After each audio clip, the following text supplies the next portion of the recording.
this topic we're going to somewhat end on.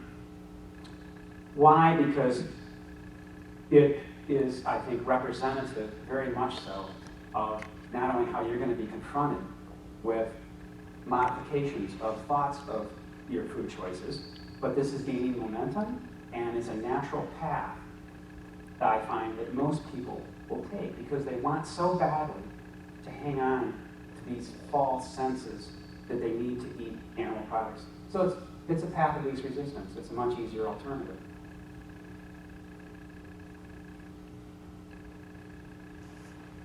Well, there you have it. To answer the question, is grass-fed sustainable?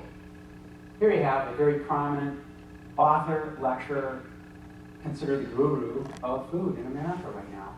So he says, I eat grass-fed beef, it's very sustainable. In fact, he actually says it's a fully sustainable product. So it must be. And I'm not being facetious. And I want to make sure it's real clear. I'm not picking on Michael Pollan. I'm using this as an example. Here's where our information is coming from.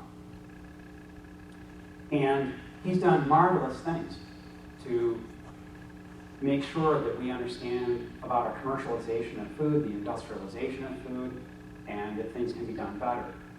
It's a wonderful thing, what he's done. But if all we focus on is the commercialization of food and high fructose corn syrup as being a cause of adult onset diabetes, which is one, but it's no much more so than eating protein from animals.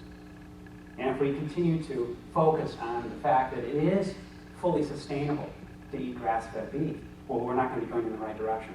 And let me show you why. Let's go back to our graphic that I had initially. You guys remember this? The primary areas of global depletion.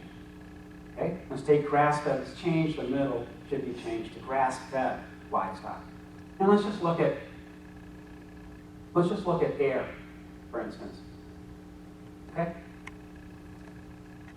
Well,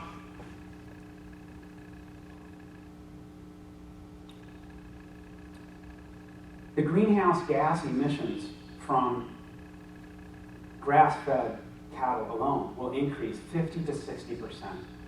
50 to 60% more greenhouse gases than we already have. We already have a tremendous global warming problem as it is. And you're going to multiply that out times 2 years now. Instead of 10 to 12 months of processing and raising and slaughtering cattle, it's going to go another 12 months. So among all the other 70 to 80 pollutants that livestock put into the air, that just involves the production of methane. So I don't see how that's going to be very, very sustainable, do you? And what about food supply and land and biodiversity? Well, we already know we're in a serious predicament with our food supply because of land use inefficiencies and how much land is already being used on Earth to support all these. And it needs to be known that regardless of what you may have heard from other lecturers, other authors, speaking with many, many experts in universities, livestock, agricultural universities around the country, as well as farmers, it's very clear that you can only produce one cow on every 2 to 20 acres. You can't raise a cow on any less than 1 to 2 acres of land. So you're going to expand all these problems that we have with billions and billions of animals and to use more land on Earth. Doesn't make much sense and certainly not sustainable. So let's look at what?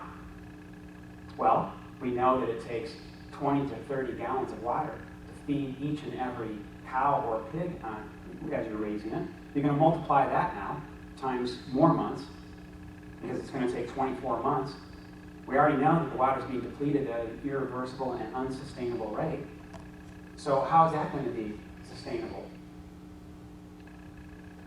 To provide all this water to grass-fed cattle over a longer period of time. And certainly human health, we've discussed that quite a bit already. How's that going to be more sustainable to our own health? Well, we don't need to go into great detail right now about the fallacy of grass-fed beef, of all great nutrients it has, because they're actually comparing it to grain-fed beef, which has minimal nutrients. It needs to be pointed out, though, that these authors and lecturers and proponents of grass-fed beef essentially want us to go back to 100 years or so, when all the cattle were grass-fed and everything was healthier then because we didn't have commercialization of food. And I want to let you know right now and set the record straight on that, similar to what we did with osteoporosis. So I went back 100 years and looked at it very carefully. And in 1910, all the cattle were grass-fed, pasture-fed. And we can all here agree that all people ate a bit of beef back then, and they ate what the beef they did eat were grass-fed. But you need to know that the number one cause of death back then, as it is today, is coronary heart disease. They suffered from the same atherosclerosis and plaque formations and cholesterol and all the things that we're seeing now from eating animal protein. They did it in less of a period of time, too. The average age of death then, mortality, was 48 to 50 years old. They suffered from heart attacks as the number one cause of death from eating animals at the age of 48. Very similar to what it is now. It's just that now we have much more medication, we have triple bypass surgeries, we have stents, we have other things that keep us alive longer. Nothing has really changed, whether it's grass-fed or not. You're just not getting to know the story when you're doing it in another way. In fact, the only reason that cancers and malignancies were number 8 on the list instead of 2 back in 1910 was because eating all those animal products didn't give them a chance to develop all these cancers because they died at 48. And now we're dying at 80.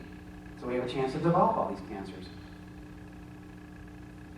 They simply didn't eat enough fiber, phytonutrients, or other nutrients that are only found in plants.